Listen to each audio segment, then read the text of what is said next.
you and Courtney have been, Texans through and through your entire lives. How would you envision transitioning or even training in the New York environment? There was a period in my life where I spent a lot of time in New York, right after we joined the New York Athletic Club, and I was in college. So I wasn't in Texas at the moment. I was closer to New York. So I would fly to New York all the time and train there. It's of course extremely different. Houston and New York, it's like two different, it's like two different planets. But yeah, I wouldn't be against the idea. I would love to train with the whole group, and I would love to train somewhere new. It's always nice to have a new atmosphere, switch it up sometimes. New fencers, new blood. With that kind of change and talking about stepping away from Texas for a while, when you were at Notre Dame, that was really the only time during both you and your sister's careers where the two of you were apart for a couple years while Courtney was still in high school. Tell us about that time and how it impacted your fencing, your relationship. Yeah, so I'd say really going into college, Courtney and I were starting to butt heads a little bit, just because that was like, Courtney was old enough to beat me, I was old enough to realize it, and we were both very competitive, and so we were always like kind of looking for a way to distinguish ourselves from each other, because we wanted people to know us as separate people. Because people were always calling her Kelly, people were always like, it's hard being the little sister. And so when we went to Notre Dame and we had that time apart, we really had time to like understand each other as individuals. And then once we came back together, we realized it's better to be together. It's certainly, it's lonely being apart, I don't have that support behind me, and enough can't be said about that.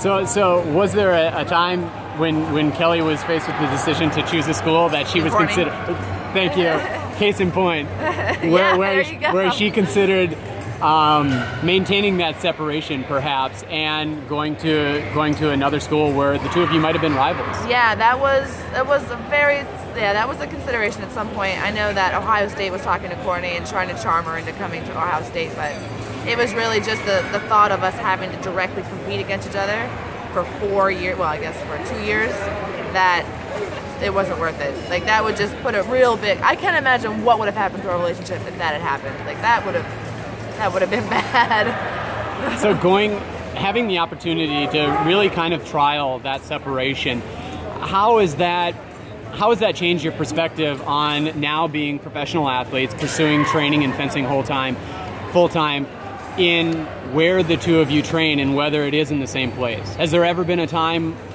where it's come up again that Courtney would maybe stay in Houston, you would go train in New York?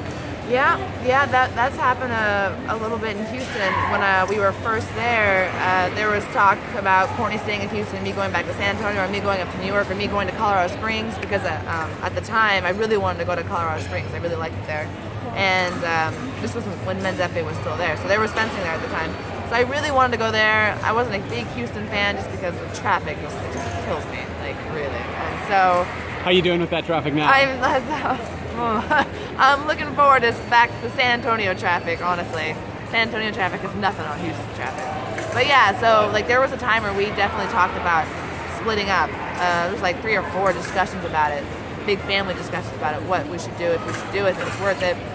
But in the end, I think it would be more detrimental than helpful, just to be apart like that. I mean, not having my like training partner there, So.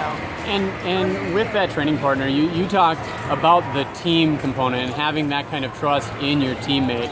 How about on the individual side, in knowing that every day you have someone you trust so well and whose goals you share to push you in practice and outside of it? Yeah, it's the only thing that's kept me going as long as I have been.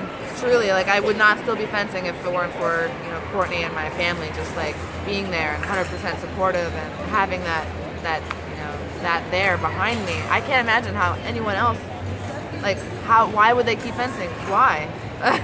You don't make a lot of money doing it, and there's no one there like with you all the time, 100% supporting you. So I don't know how people do it otherwise.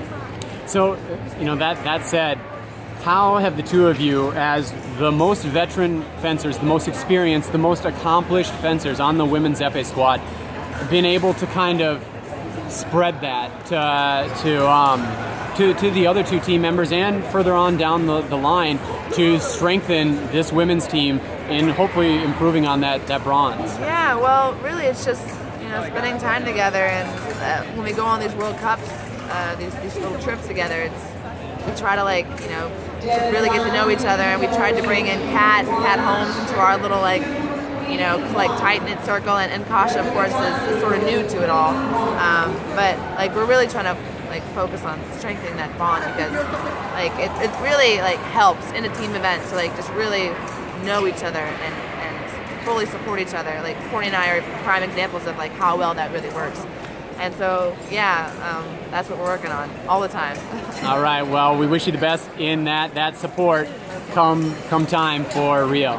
Yeah, thank you.